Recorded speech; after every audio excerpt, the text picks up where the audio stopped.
amigos? ¿Qué tal? Muy buenas noches. Muchas gracias por sintonizarnos. Estamos aquí en una nueva edición desde el consultorio. Y bueno, el día de hoy vamos a hablar de un tema, cómo surge la ira a causa de los traumas en la niñez. Y bueno, la verdad es que es un tema sugerido. Existen ocasiones en las que simplemente se da esta oportunidad, ya saben ustedes, ¿no? Todos los días lunes, todos los días lunes, estamos haciendo un live totalmente desde aquí, desde el consultorio. Y bueno, pues en esta ocasión simplemente se dio la oportunidad, ¿no? Dijimos, vamos a darnos. Vamos a tratar de hacer la siguiente dinámica. ¿Qué les parece? Vamos a tratar de los días lunes, yo ya voy a tener un tema de cajón, un tema de cajón que voy a estar tratando con ustedes, que ya lo traigo predeterminado.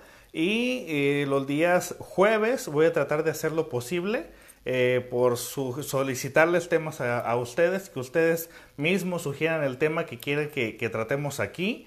Y se trata de que prácticamente nosotros hagamos todo esto de una manera muy dinámica, donde todos podamos compartir información, donde todos podamos hablar el mismo idioma y tratar de hacer de que esta página se haga con un poco más de interacción, ¿no? La idea es esa, de interactuar entre todos. Al fin y al cabo, pues de alguna forma para eso Mark Zuckerberg realiza Facebook, ¿no? Para que nosotros podamos interactuar. Así que vamos a tratar de hacer la siguiente dinámica. Los días lunes yo ya les voy a tener un tema de cajón con el cual el tema es el que yo elijo.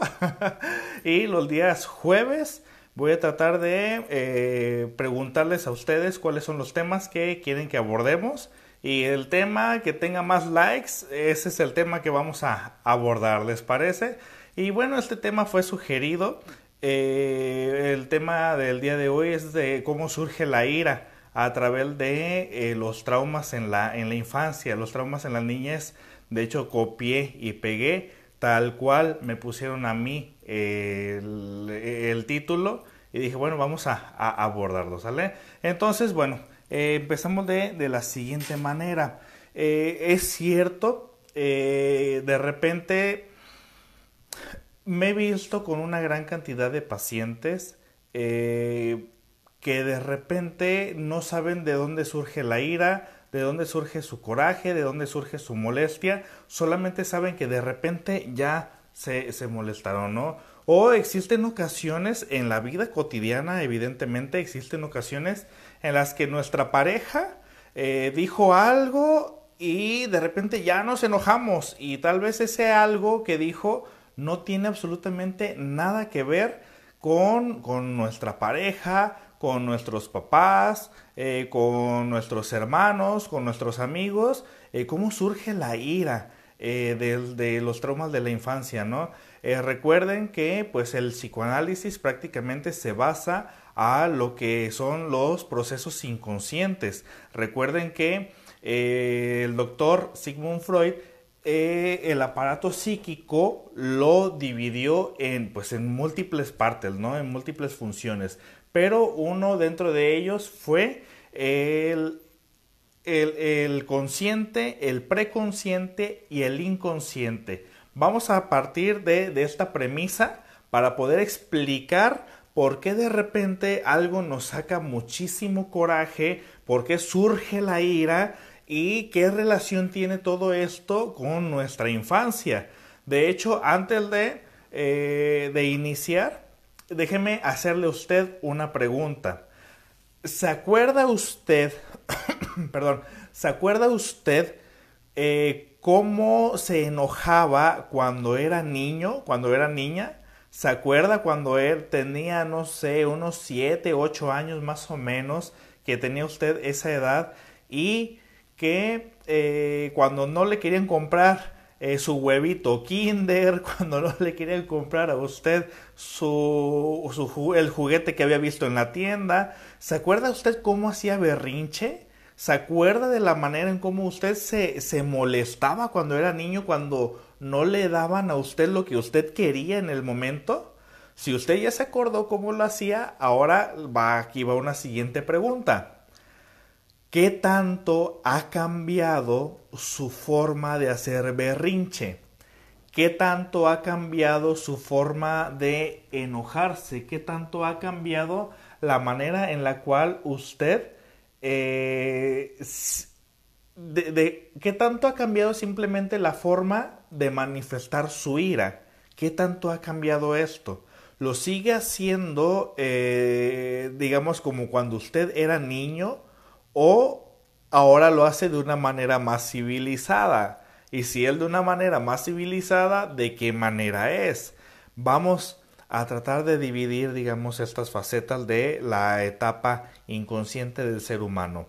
El doctor Freud, les recuerdo, separó el aparato psíquico de una forma en la cual fue el consciente, preconsciente e inconsciente. Vamos a separar estos y vamos a explicarlos, y lo cual va a ser necesario para posteriormente nosotros explicar por qué por qué surge la ira a través de los traumas de la infancia y qué tipo de traumas, qué tipo de traumas. Bueno, ¿qué es el consciente? De la teoría analítica del doctor Freud. El consciente no es otra cosa más que lo que nosotros estamos presenciando en este momento, el famoso aquí y ahora. Que, por ejemplo, yo me encuentro ahorita en mi consultorio a esto de las 8:30 de la noche en Tepic, Nayarit, y ubicado por la calle León, en el centro de Tepic. Aquí es donde yo me encuentro a esta hora, y sé que en este momento me encuentro platicando con ustedes, me encuentro compartiendo información. Entonces soy consciente de mí mismo, o sea, esa parte, esa premisa, esa primera parte de lo que es el aparato psíquico. El consciente es el aquí y el ahora. El preconsciente, si ustedes les llegan a decir la palabra subconsciente, quiero que sepan que esa persona no sabe ni lo que habla. ¿Por qué? Porque Freud jamás menciona la palabra subconsciente. El subconsciente en psicoanálisis no existe.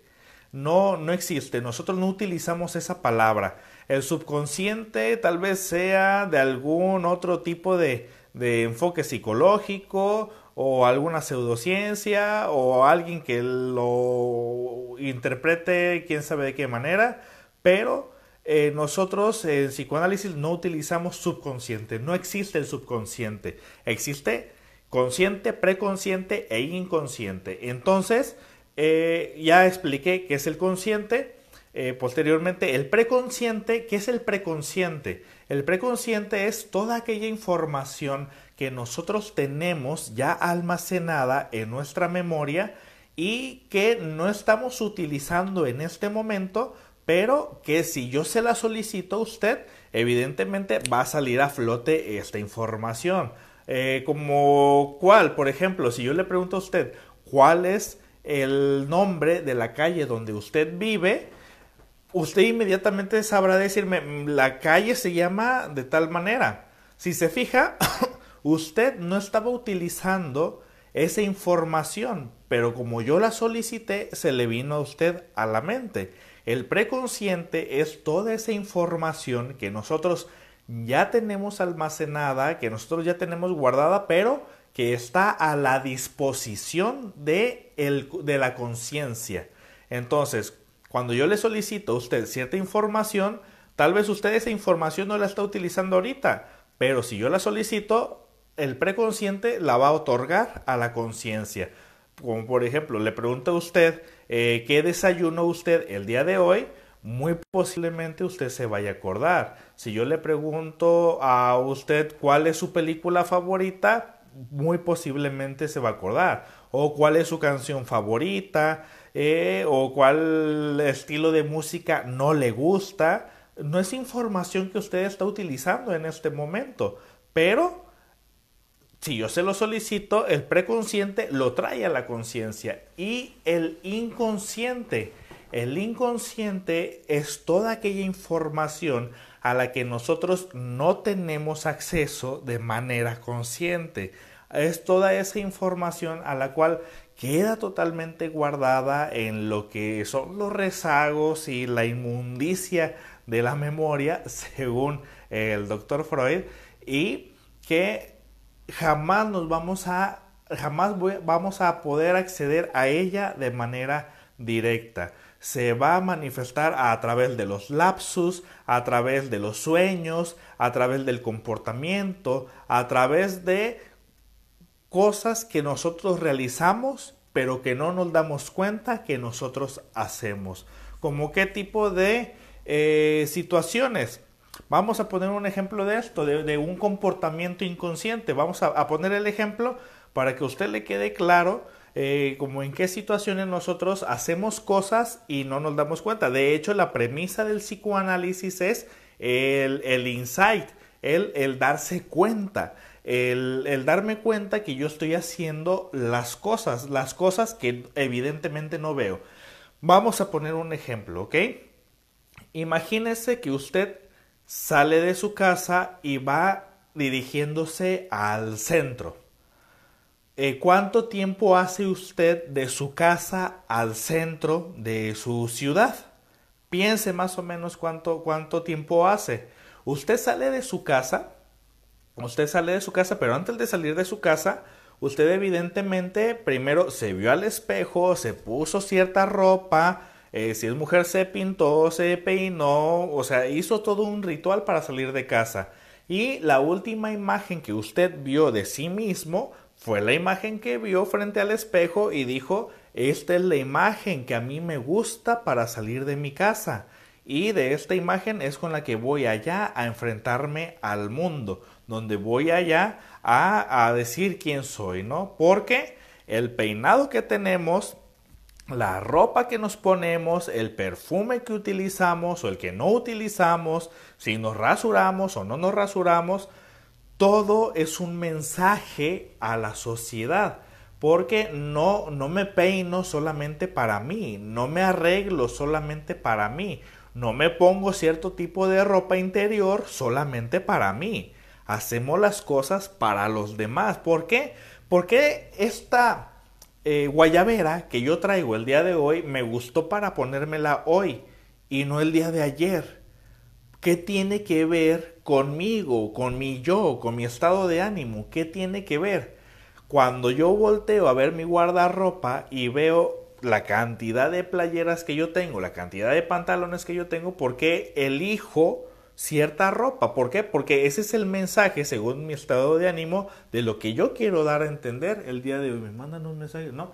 Es la información que yo quiero dar a entender el día de hoy. Entonces, toda ropa que nosotros utilizamos, toda información, siempre cuenta hacia los demás. Entonces yo salgo de mi casa con mi ropa, peinado, etcétera. Entonces me dirijo hacia el centro.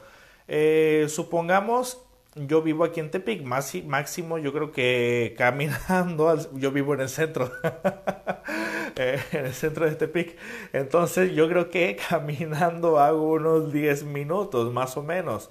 Pero hay otras personas que de otros puntos de la ciudad harían hasta 30 minutos, 40 minutos, hasta una hora. Entonces usted sale de su casa, yo salgo de mi casa viéndome mi última figura en el espejo y digo, esta figura de Sergio es la que quiero mostrar al mundo el día de hoy.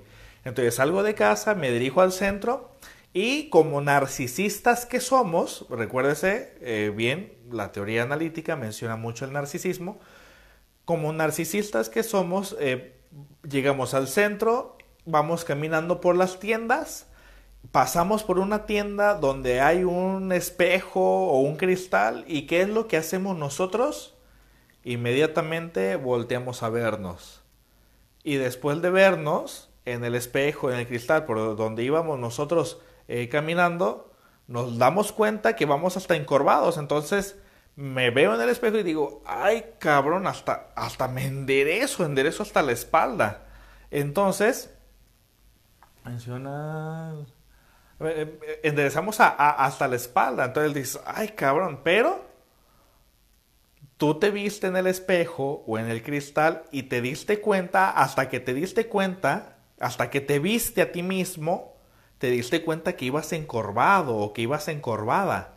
Entonces, en ese momento que te das cuenta, decides cambiar la postura, decides cambiar tu forma de verte. Pero, ¿cuánto tiempo pasó desde que saliste de tu casa hasta que te viste en el espejo de una tienda del centro? Y mientras tú creías que dabas una imagen, la que tú habías visto en el espejo de tu casa.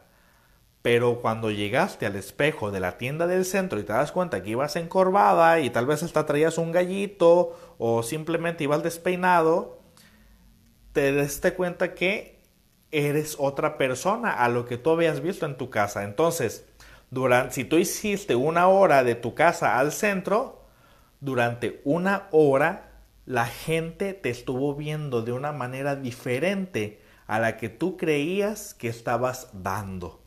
Entonces, es aquí, en este punto, donde no te dabas cuenta, y eso es un proceso inconsciente, un comportamiento inconsciente, de que yo creo que tengo una imagen de mí, pero estoy reflejando otra. Es por eso que si alguien llega a decirme, oye Sergio, vas caminando encorvado, yo le voy a decir, no es cierto, eres un mentiroso.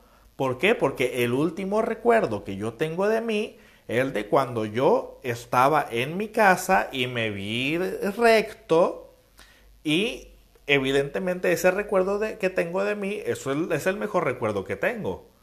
Entonces yo me acuerdo de mí estando recto. Entonces si alguien me dice lo contrario, hasta lo voy a negar de manera inmediata.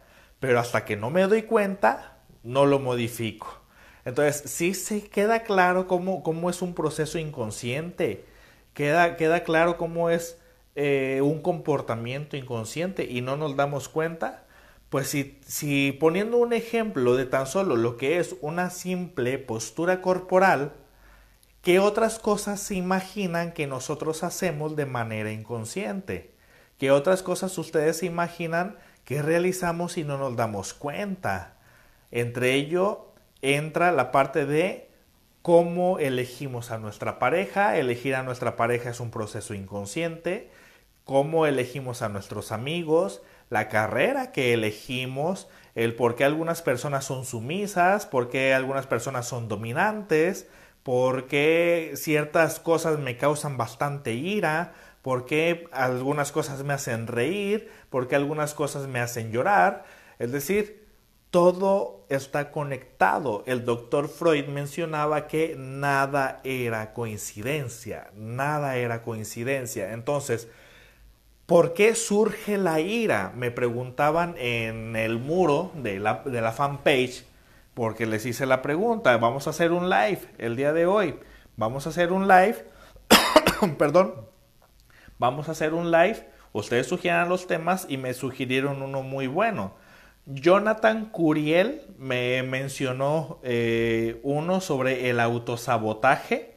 Le dije que iba a tocar ese tema, pero la verdad decidí no tocarlo porque es parte de un tema que voy a tocar después llamado El goce del síntoma de Jacques Lacan. Y bueno, decidimos tocar mejor este. Entonces, ¿cuáles son las cosas que a nosotros nos causan coraje, nos causan ira, enojo?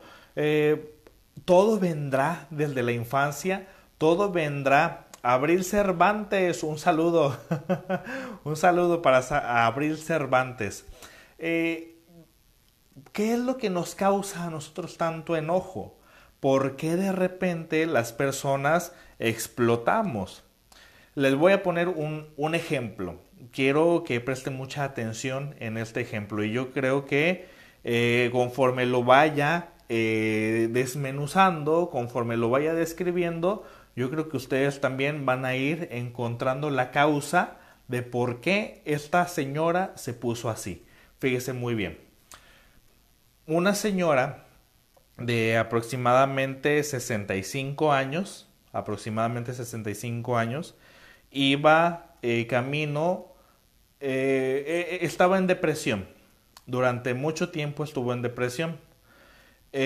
Había fallecido hace unos 8 años.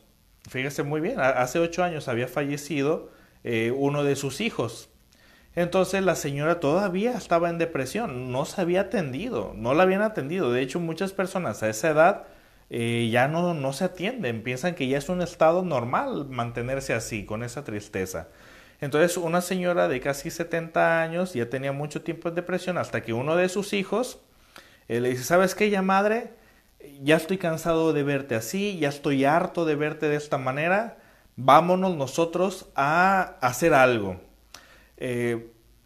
Pasa por ella, se la lleva a una plaza, van al cine, van caminando y la señora en cuanto llega a una parte de la fila en el cine, la señora se quebra en llanto, comienza a hacer catarsis, comienza a llorar de una manera inconsolable. La señora grita desesperadamente que quiere regresarse a su casa, grita desesperadamente que ya no quiere estar ahí y es un llanto exasperado como que si era un niño al que le habían arrebatado toda su familia.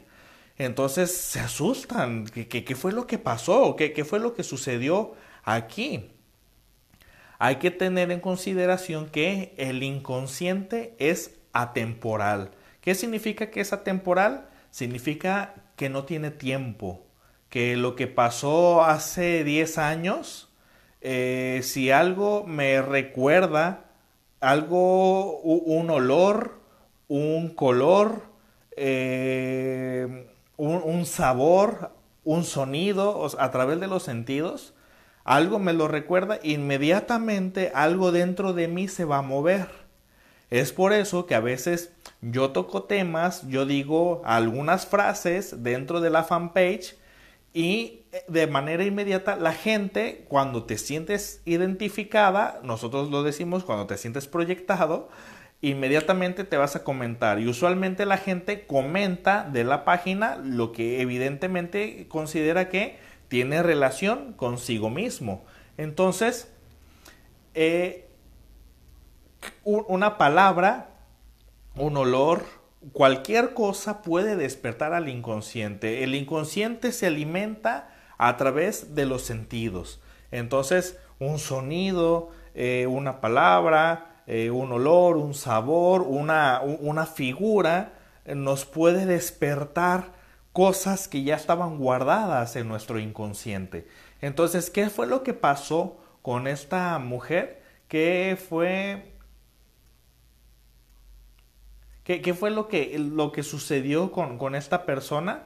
Lo que sucede con esta persona es que, les mencioné, 5 años atrás la mujer había perdido a su hijo, había fallecido en un accidente automovilístico. Entonces, el hijo tenía un ritual, se podría mencionar, se podría decir, que el hijo los fines de semana se encerraba en su cuarto a ver películas, pero al muchacho le encantaba, le fascinaba ver películas comiendo palomitas. Entonces la señora entraba al cuarto de su hijo y el cuarto del hijo por completo el olor repleto a palomitas, por completo el olor a palomitas, siempre olía a palomitas. La ropa del hijo olía a palomitas, siempre era, digamos, como una pequeña sala de cine. Ese hijo fallece.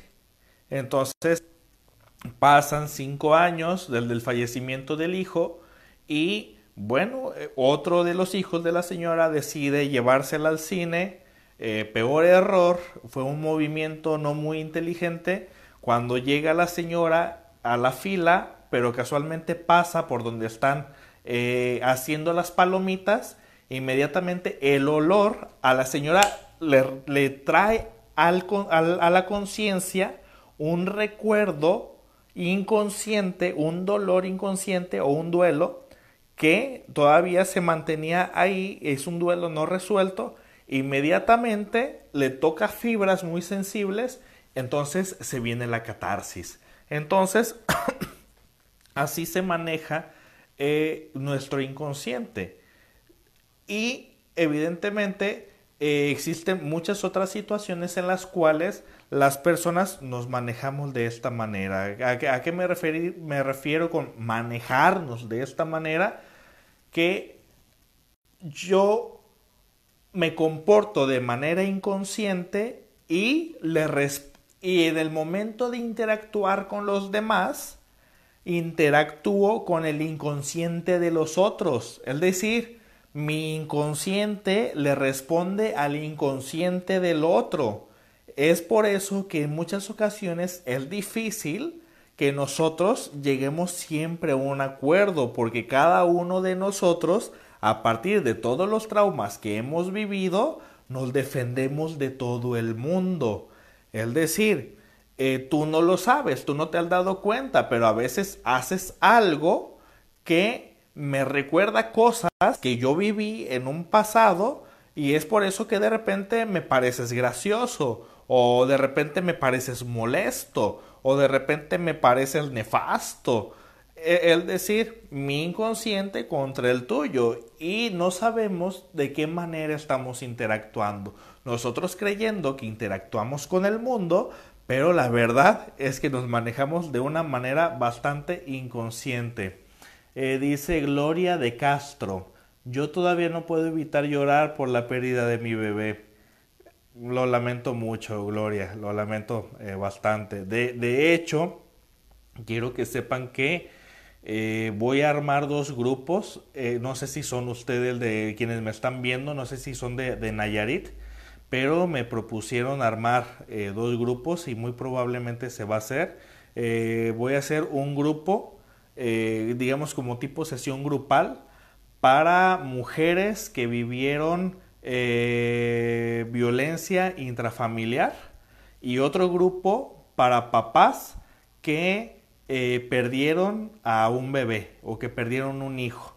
Entonces, muy posiblemente en las próximas semanas voy a estar publicando la información para quienes son de Nayarit puedan asistir a estos grupos donde yo voy a estar, digamos, sesionándolos. Se va a poner muy emotivo, evidentemente, pero yo voy a estar siempre supervisándolos de una manera muy directa para que todo salga en óptimas condiciones y el objetivo es simplemente nosotros el poder sanar, ¿no? Como mencionaba Lacan, curar a través de la palabra. Entonces, bueno, regresando a nuestro tema, el inconsciente se maneja de esa forma. No nos damos cuenta en cómo es que estamos interactuando siempre con el mundo. Entonces, ¿por qué surge la ira? Porque hay situaciones en las que tenemos poca paciencia. Perdón. Porque hay situaciones en las que me escribe Yadi Sparrow, saludo el de Cabo San Lucas, doctor, sabe que lo admiro, gracias. Un saludo hasta Cabo San Lucas. Saben muy bien que el inconsciente, ¿por qué surge la ira? De repente existen situaciones en las que nosotros no somos dueños de nosotros mismos. Hay cosas que toleramos y hay cosas que no somos nada tolerantes. ¿Por qué? ¿Por qué si todos tenemos la capacidad? ¿Por qué todos decimos que prácticamente ahora hasta ser tolerante es un valor? Por más que pidan para ciertas personas, para ciertos grupos, que mucha paciencia, mucha tolerancia, mucho de esto y de lo otro, la verdad es que es imposible porque las personas nos regimos a partir de prácticamente el inconsciente. Las personas me recuerdan cosas que yo viví, es decir, si yo fui un niño sobreprotegido,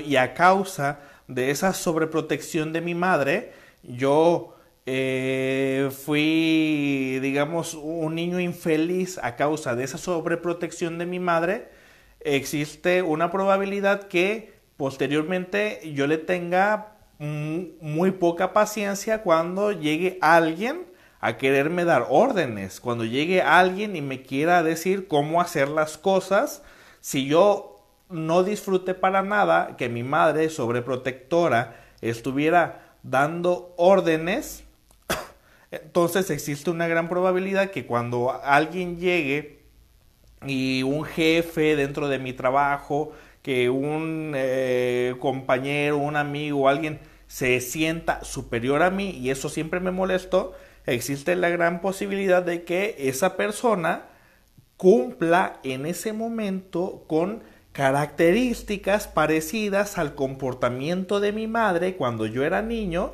y de una manera de la que no me doy cuenta surge dentro de mí, desde mí, un comportamiento que me va a defender de ese otro comportamiento de el otro que intenta darme órdenes porque me recuerda me recuerda de manera inconsciente a una parte de mi infancia donde el estarme dando órdenes no era algo agradable, pero ahora que soy adulto me puedo defender. Entonces, ¿qué nos puede causar ira? Cualquier cosa nos puede causar ira. Cualquier cosa nos puede sacar de nuestras casillas. Cualquier cosa nos puede generar bastante intolerancia. Entonces, ¿qué es lo que hace? ¿Qué es lo que hace el intolerante? ¿Qué es lo que hace aquella persona que hace manifestar su ira? Usualmente manifiesta de alguna manera cómo fue tratado. Es decir, el trato que yo estoy compartiéndote de alguna forma está impregnado en mi inconsciente y fue la forma en cómo usualmente en muchas ocasiones fui tratado. Entonces me menciona, el apellido. Es ANGNVS Luis M. Saludos del de Querétaro. Tuve un accidente automovilístico, pero me lo movieron. Tuve un accidente automovilístico, pero hay un lapso de ese evento que permanece bloqueado. ¿Qué es lo que sucede en esas situaciones cuando se bloquean? Porque hay personas que hasta me dicen, ¿sabes qué? Hay una parte de mi infancia que yo no me acuerdo. Hay una parte que, ¿sabes qué? Hay una parte de que cuando yo era niño no me acuerdo nada de cuando yo era niño, de nada. O de los 6 a los 9 años yo no me acuerdo nada, que se bloquea. Usualmente, hablando de la teoría analítica, Freud nos mencionaba que nuestro inconsciente intenta de alguna manera siempre protegernos, ¿no? Es como un ángel guardián, lo mencionaba él, nada más que un ángel guardián muy cabrón. Este ángel guardián, el doctor Freud, pues es muy selectivo. Existen cosas que selecciona y que dice, ¿sabes qué? Esto no es necesario que tú lo recuerdes porque lejos de que seas una persona funcional te va a hacer mucho dolor. Entonces este recuerdo mejor lo omitimos. Entonces, ¿qué es lo que pasó ahí? Pues sería interesante y ver si es que eso tiene relación con un comportamiento que no te esté causando placer, porque Freud menciona que nuestra pulsión sexual siempre va dirigida hacia el placer y esta pulsión sexual va acompañada de comportamientos inconscientes. No nos damos cuenta de lo que hacemos para tratar de conseguir placer casi todo el tiempo o salir bien librados. O sea, yo siempre, por ejemplo, cuando se habla bien de mí, yo voy a decir, sí, yo soy así, yo soy de esa manera. Pero cuando se habla mal de mí, no, como creer, yo no soy de esa forma. Entonces, Freud mencionaba esta parte, ¿no? Donde el inconsciente siempre va a tratar de ver lo mejor de ti, por tu autoestima. Es decir, que si tuvieras baja autoestima, créeme, tu inconsciente está haciendo hasta lo imposible por tratar de que no te hundas, porque siempre hay algo por lo cual vivir, ¿no? La famosa pulsión de vida, pulsión de muerte. Entonces, lo ideal es que el inconsciente también se guarda ciertos recuerdos que no es necesario que tú los conozcas, porque lejos de conocer todo de ti, hay una parte que tú mismo te desestabilizarías, tú mismo te generarías tus propios traumas. Entonces, eh, ¿por qué surge la ira?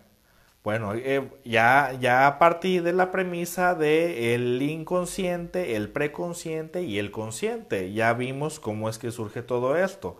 Una persona que conocemos aquí en Tepic, aquí en Nayarit, hay personas a las que cuando se enojan pero de volada, que tienen poca tolerancia a la frustración, les ponemos un apodo. El famoso mecha corta.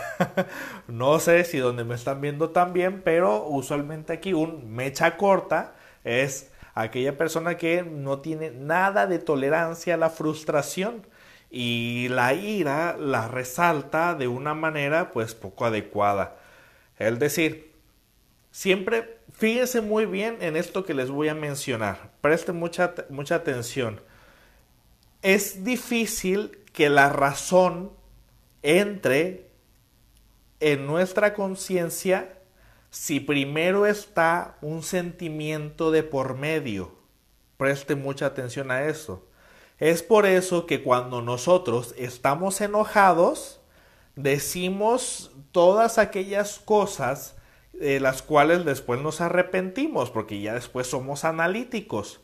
Cuando yo estoy enojado, evidentemente saco lo peor de mí. Ya me hiciste enojar, pues ahora aquí viene toda mi ira.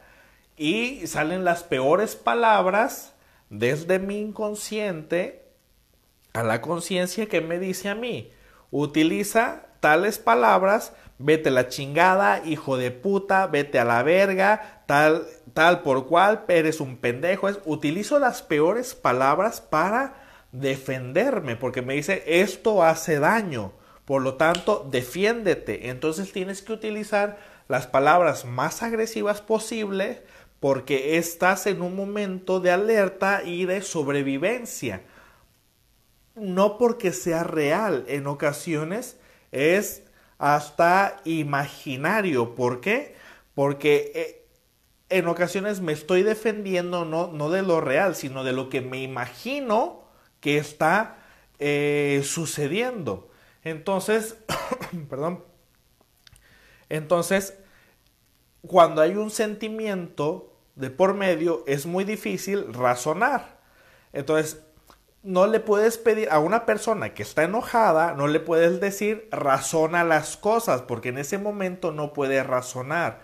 Por eso también, cuando estás muy alegre, cuando estás muy contento, no entra el raciocinio, no puedes razonar las cosas. Cuando estás exageradamente contento, cuando estás muy triste, es por eso que si tú le pides a alguien que esté muy triste y que piense las cosas, evidentemente no va a razonar, porque existe un sentimiento de tristeza.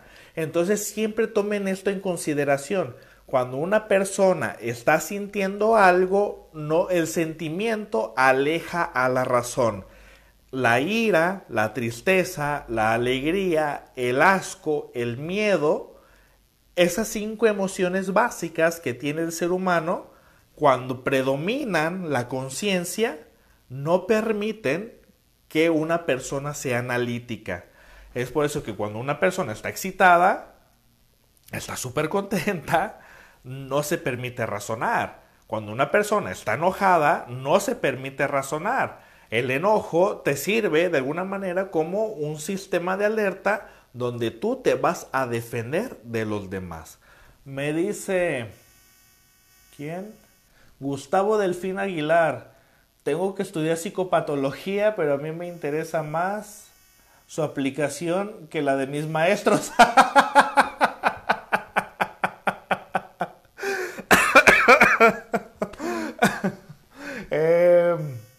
Gustavo Delfín Aguilar.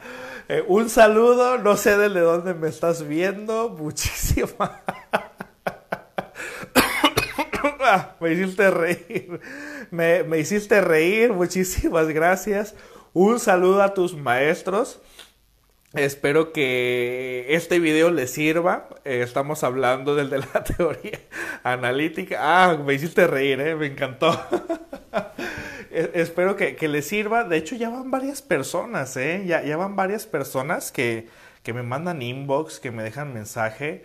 Les agradezco mucho, de verdad, que me dicen que algunos los videos los utilizan hasta en sus clases. Entonces, desde Mérida, un saludo hasta Mérida, Gustavo, un saludo, muchas gracias. Hay personas que me han mandado inbox diciéndome que hasta los videos los utilizan en sus clases. Entonces, la verdad, muy agradecido con ustedes, de verdad, bastante agradecido. Si me ayudan a compartir, esta información llega a más gente y vamos a tratar de que más personas se enteren desde la teoría analítica. Yo siempre he dicho que yo hago psicología para mis pacientes, hago psicología para aquellas personas que buscan una respuesta. Psicología para psicólogos, pues no tanto así lo hago, porque los psicólogos ya estudiaron psicología, pero si les sirve estos videos, adelante. Lo ideal es que todo el mundo aprenda a valerse por sí mismo y amarse a sí mismo, ¿por qué no? Entonces, bueno, volviendo a nuestro que ver, ya son aquí en Nayarit las 9:05. Bueno, volviendo a nuestro que ver, a nuestro que hacer, el motivo del video, gracias a la persona que nos mandó. Hola Doc, Girali Ramos, un saludo, que sugirió el tema. ¿Por qué surge la agresividad de manera inconsciente? Bueno, es desde la infancia, por traumas de la infancia. Los traumas de la infancia, vamos a decir que van a ser todos aquellos sucesos marcados en nuestras etapas psicosexuales, las que ya conocemos, ¿no? La etapa psicosexual de la oral, anal, fálica, de latencia, genital, etcétera, todas estas. Entonces, la verdad es que dentro de todas esas etapas se va a impregnar, es decir, fíjense muy bien lo que le quiero decir con esto. Todos los valores, todo el conocimiento, la cultura, las tradiciones que usted quiera inculcar en un ser humano, todo va a ser desde que nace el niño hasta sus 11 años de edad, es decir, hasta donde termina la etapa psicosexual de la latencia. ¿Por qué? En esa etapa el niño, ahora sí que como mucha gente dice, son unas esponjitas, están absorbiendo información, pero ¿cómo están absorbiendo información? El inconsciente absorbe la información a partir de los sentidos, a partir de lo que siente. Entonces, si tú quieres mantener el recuerdo de algo, acuérdate de cuando estabas en ese lugar y cómo te estabas sintiendo, porque usualmente la conciencia tiene una mayor facilidad de acceder a los sentimientos que a los recuerdos. Entonces, un recuerdo acompañado de un sentimiento muy posiblemente pueda recordarse de una manera más fácil. Entonces, me dice Flor Contreras, así es, psicología para pacientes. Muchas gracias. Sí, siempre me manejé. De hecho, muchas personas cuando iniciamos a estudiar una carrera nos preguntan, ¿no? ¿Y tú para qué estudiaste esto? Mi respuesta, yo creo que como la de muchos, fue para ayudar a los demás. Entonces no se me olvidó, para nada se me olvidó que tenía que ayudar a los demás.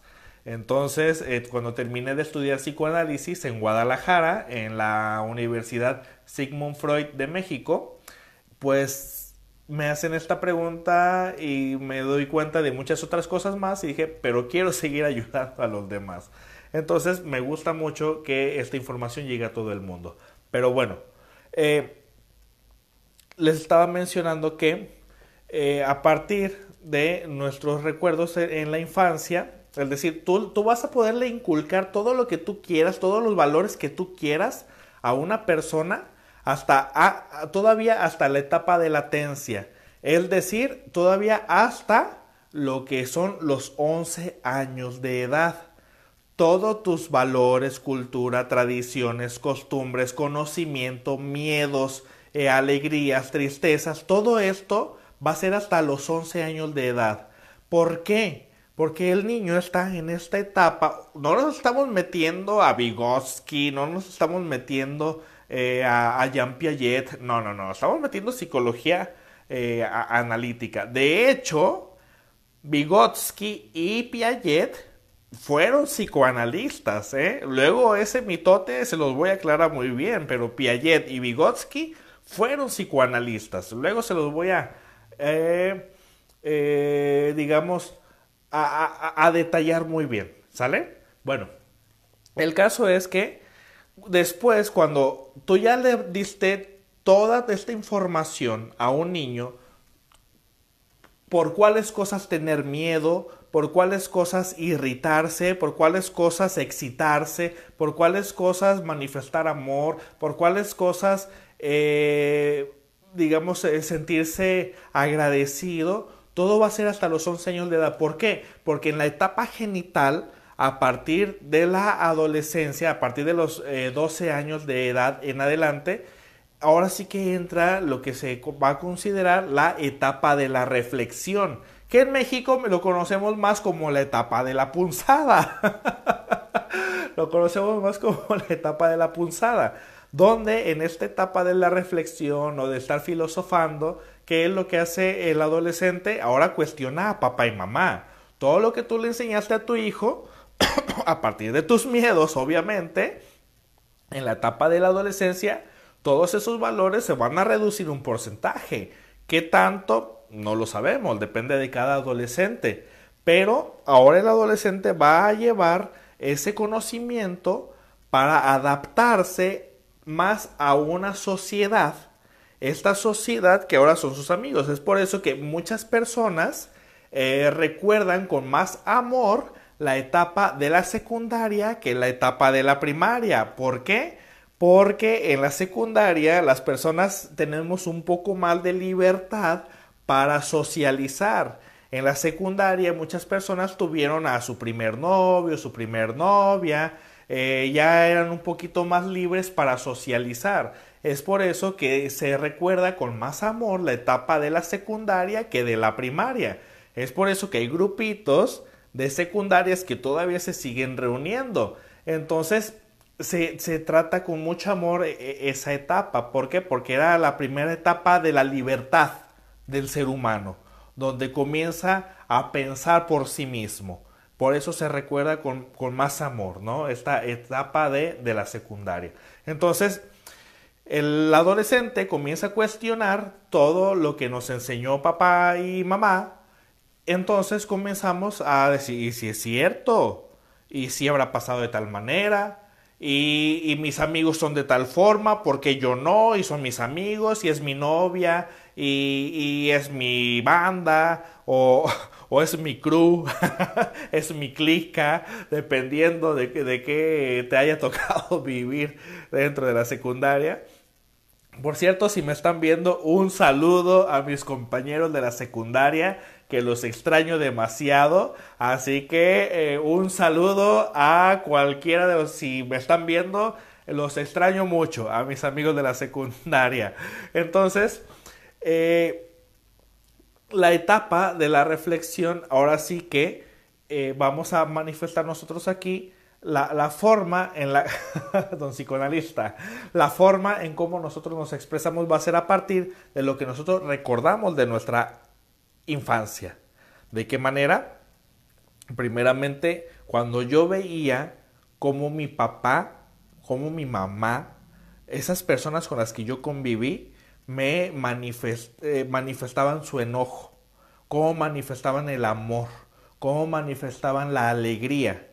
Es por eso que hay familias que son muy notorias y muy evidentes. Ustedes conocerán a una persona que es muy callada, muy callada, que no habla, que te dice lo más básico, y que cuando conoces a su familia, toda la familia es así, que hablan lo más esencial, lo más básico, casi no manifiestan de manera verbalizada ningún tipo de expresión, son muy callados. O hay familias donde todos son muy expresivos, son muy alegres, son muy dicharacheros, muy extravagantes. Hay familias completas que se comportan de una sola manera. Es por eso que también hay familias donde se enaltece mucho al hombre, donde se enaltece mucho a la mujer, donde se enaltece mucho a la mamá. Es decir, entonces, el saludo me parece falso. Entonces, existen situaciones donde ya nos han marcado una línea de cómo nosotros comportarnos.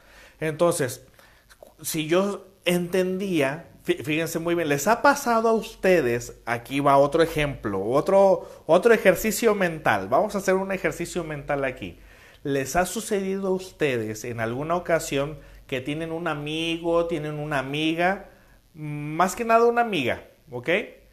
Tienes una amiga, tienes una amiga que conoces al novio, lo conoces como que a medias, pero es tu amiga. Y tu amiga te dice, ay amiga, este cabrón nomás se la pasa poniéndome el cuerno, o este cabrón no me hace caso, no me pelas, nos la pasamos peleando, nos la pasamos enojándonos. Entonces, no, hombre, pues tú ni conoces bien al novio y ya te estás hasta enojando con el novio de tu amiga y tú ni siquiera lo conoces.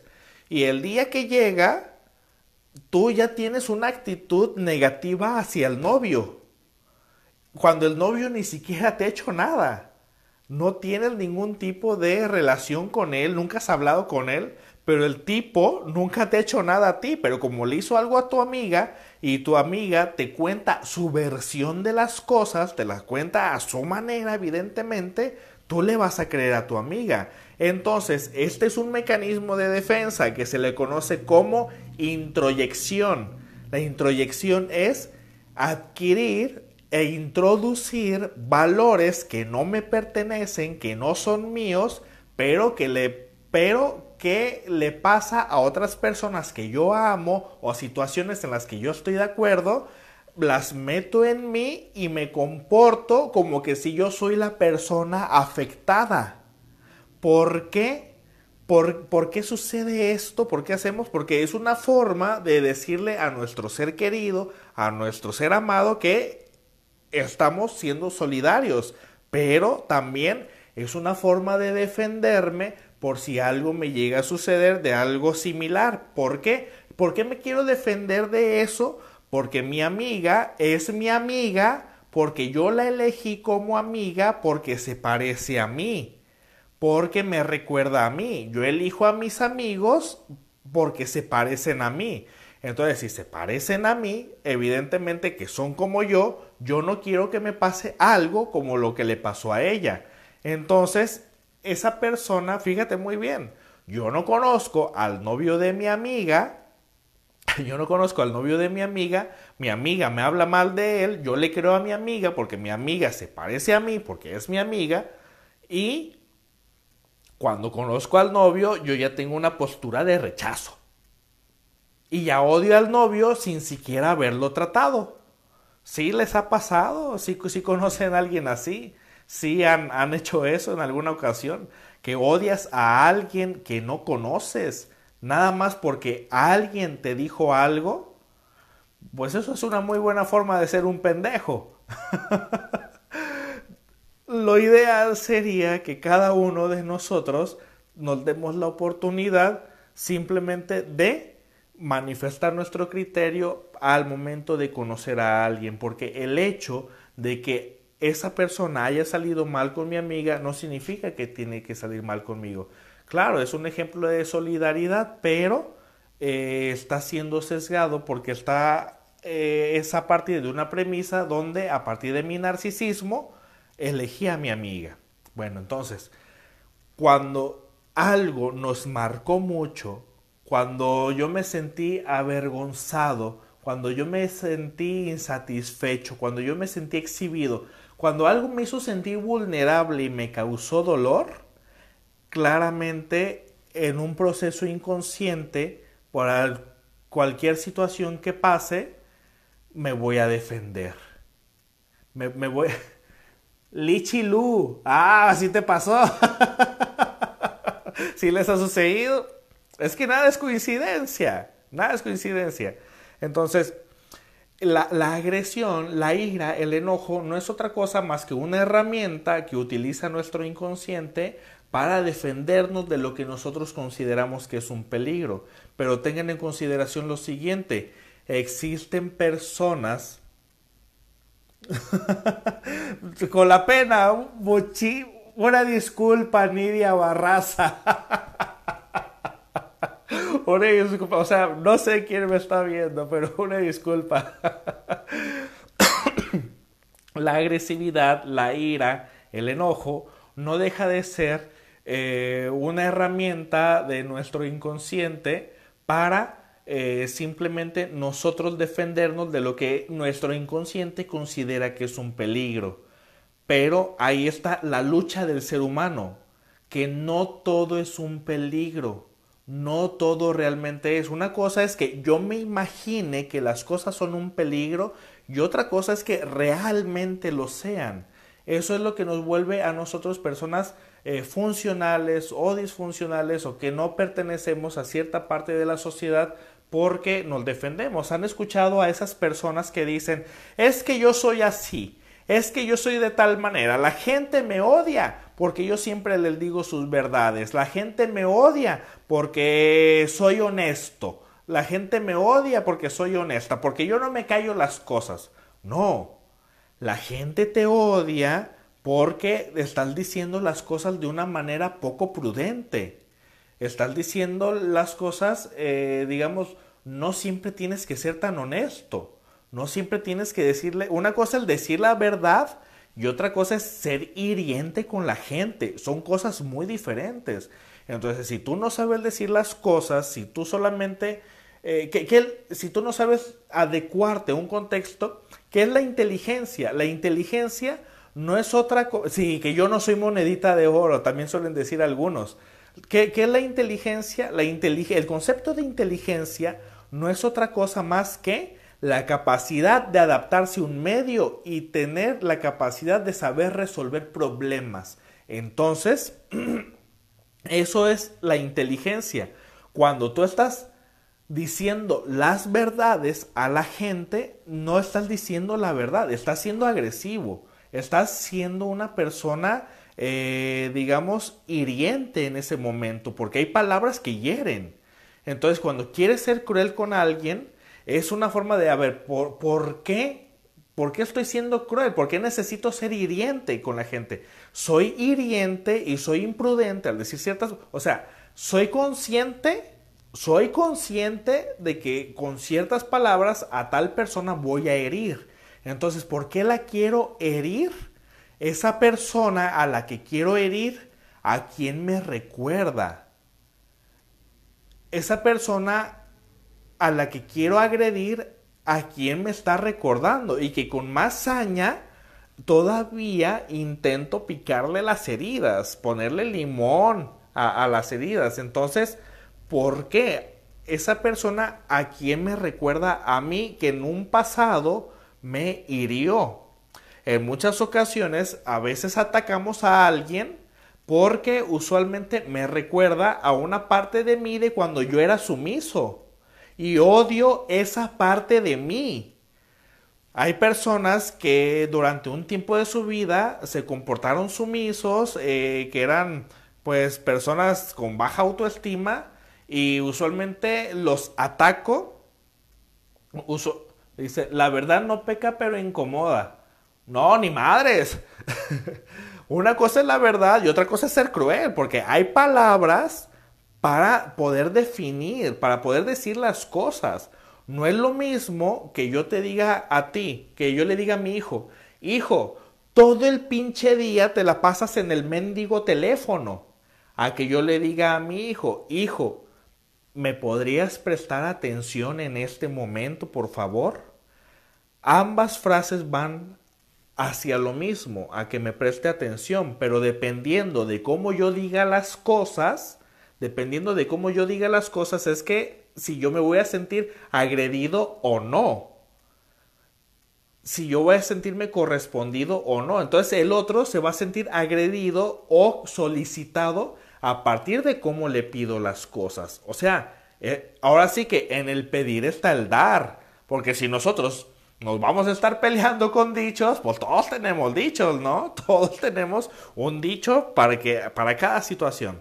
Entonces, cuando hay personas que también usualmente agreden a otros, que los ven sumisos, que los ven con el autoestima baja, ¿por qué? Porque también usualmente ese comportamiento me recuerda a un comportamiento mío cuando yo fui pisoteado por los demás. Me recuerda a un comportamiento mío de cuando yo era sumiso y que sufría. Entonces, de alguna forma, lo que sí vamos a hacer aquí es, a ver, espérate, ¿por qué estoy agrediendo a alguien? Ese alguien, ¿qué parte de mí me recuerda? Me recuerda a mí, me recuerda a alguien que me agredía, me recuerda a algo que viví, me recuerda a ciertas situaciones. Nadie es agresivo solamente por el amor a la agresión. Bueno, al menos que exista algún daño neurológico. En un daño neurológico nosotros vamos a decir que de alguna forma en la amígdala se ha detectado que en el estudio del cerebro, en la amígdala, cuando es de menor tamaño, usualmente está relacionada, la amígdala entre sus múltiples funciones también está relacionada con la empatía. Entonces, es donde existe también lo que se conoce las famosas neuronas espejo, que están en todo el cerebro, pero especialmente también en la amígdala, donde se genera la empatía. Las neuronas espejo son las que nos ayudan a nosotros para saber cómo comportarnos con los demás. Es por eso que cuando vamos a un funeral y que están todos callados, es por eso que nosotros también llegamos y hablamos bajito. O cuando llegamos a un lugar y que mucha gente se está riendo, nosotros ya llegamos riéndonos antes de saber el motivo de por qué nos reímos. Eso es empatía. Entonces, si no existe un daño neurológico, no está siendo empático para nada. Entonces, pero bueno, ya nos pasamos con la hora. Muchísimas gracias. Espero que les haya servido. ¿Por qué somos agresivos? ¿Por qué surge la ira a partir de los traumas de la infancia? Expliqué lo que es el aparato psíquico, cómo lo denominó Freud, a partir de la conciencia, la preconciencia y la inconsciencia. Cuando ustedes escuchen a alguien que dice la palabra subconsciente, la verdad es que no está dándose cuenta para nada que esa palabra no existe. Al menos en el psicoanálisis no la utilizamos para nada. Tenemos nuestro próximo tema. El siguiente iba a ser el lunes, pero el lunes es puente y no me voy a encontrar aquí en el consultorio. Así que el siguiente tema va a ser el día martes.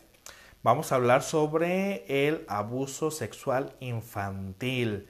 Vamos a hablar tanto como del perfil del pedófilo, del pederasta y qué es lo que pasa en el niño. Cuáles son las consecuencias, cuáles son las secuelas de haber vivido un abuso sexual infantil. El próximo tema, ¿cuándo y cuál será? Va a ser el próximo martes 4 de febrero. Ya se la saben, a las 9 de la noche, hora del centro de México. Aquí en Tepic es a las 8 de la noche. Y me dice Orlando, ya les estoy respondiendo. Todos los lunes sin excepción, voy a hacer un live, voy a hacer un en vivo todos los lunes a las 8 de la noche, hora de Tepic, 9 de la Ciudad de México, todos los lunes. Nada más que este lunes que sigue es puente, lo vamos a recorrer el martes, pero de ahí todos los lunes y los jueves vamos a estar haciendo un live. Los lunes van a ser temas que yo tengo ya predeterminados. Y los jueves yo les voy a preguntar en la fanpage cuál tema sugieren y el que tenga más likes, ese lo vamos a desarrollar. Pero si el tema ya lo toqué, pues al que sigue, ¿no? Y a ver, nuevamente me dice Gustavo Delfín. A ver.